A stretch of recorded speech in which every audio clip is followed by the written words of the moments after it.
Welcome.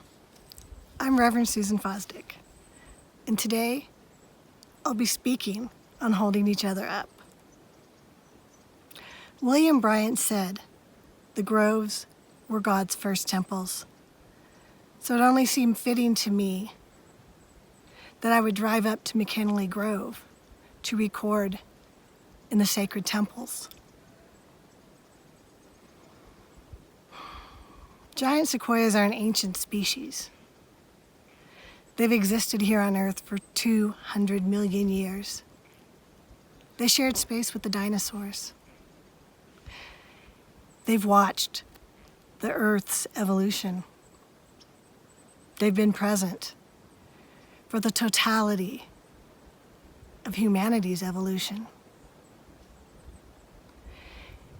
And I wonder what something so old and so ancient, what stories they have to tell. The trees that I'm sitting amongst here today, some of them are 2,000 plus years old. They've witnessed the building of the Mayan temples, the speeches of Socrates, the writing of the Tao Te Ching, the birth of Confucianism, the birth of Jesus,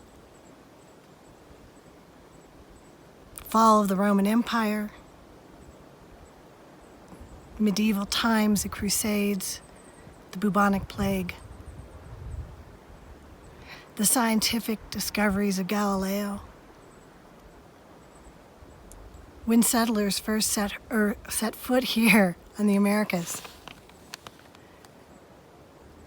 they have so much wisdom, for they have seen so much.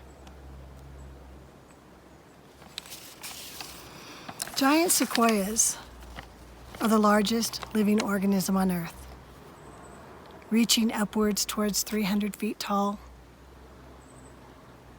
20 feet in diameter, some of them 30 plus feet at their base in diameter. Branches that are 6 to 8 feet in diameter, 100 feet long, and weighing 2 million plus pounds. I always marvel at how something so large has stayed standing here on Earth for so long. You would think that in order for that to happen, that they would have very deep roots to compensate for their massive size above the ground. But they don't. Their root system is actually very shallow. It only goes down about 6 to 8 feet, but it reaches out in all directions for 150 feet or more. The root system can cover up to an acre. But that's not really the secret of what keeps them standing. As they reach the roots out, they meet up with, intertwine, and bind with the roots of the other giant sequoias in the grove, creating a strong, stable foundation that allows them to weather the winds, the storms, the floods of life.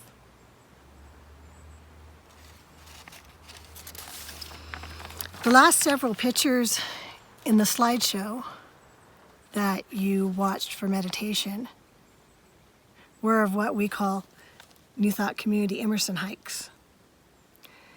That's when we go up to Mariposa Grove and we walk where John Muir walked with Ralph Waldo Emerson.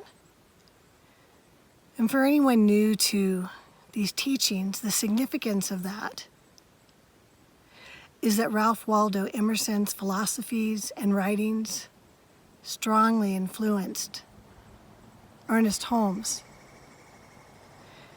in writing and forming the science of mind philosophy.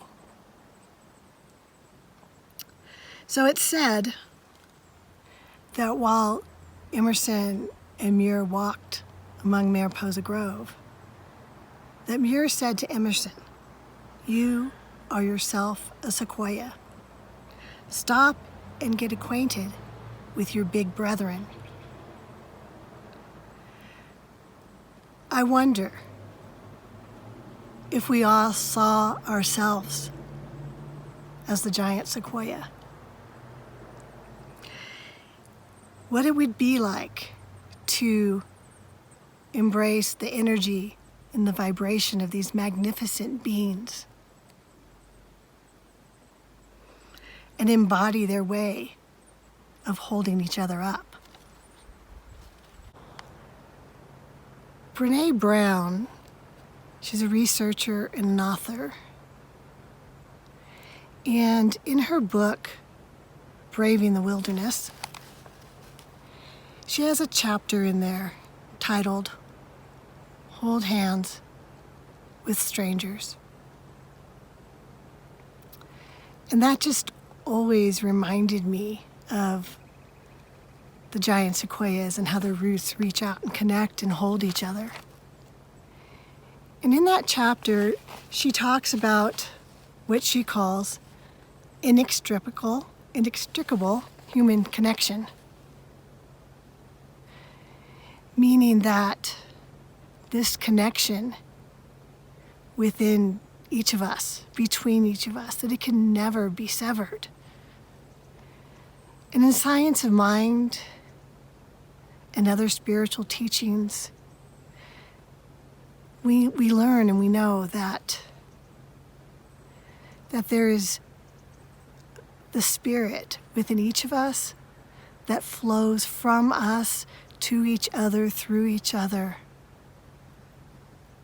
that's never broken. And Brené Brown said that during her research, what she found was that the way to strengthen and grow our belief in this inextricable human connection is to show up for collective moments of joy and pain.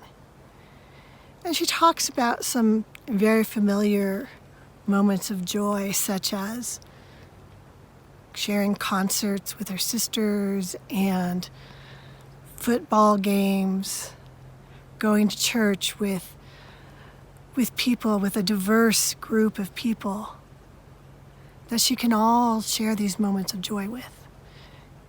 And we all have them. She also talked about some very specific moments of collective pain that she shared with strangers. She spoke about pulling over on the side of the road and sharing the grief and pain of her fellow humans that were all parked along the side of the road after the Challenger explosion. They had just heard about it on the radio and they pulled over to grieve. She also spoke of sharing this collective pain with other mothers in her neighborhood, ones that she knew and ones that were strangers, after the Sandy Hook shootings. And she said that we came together to simply cry in silence. So it's these moments of connection that are our way forward, that are our way to remembering our humanity.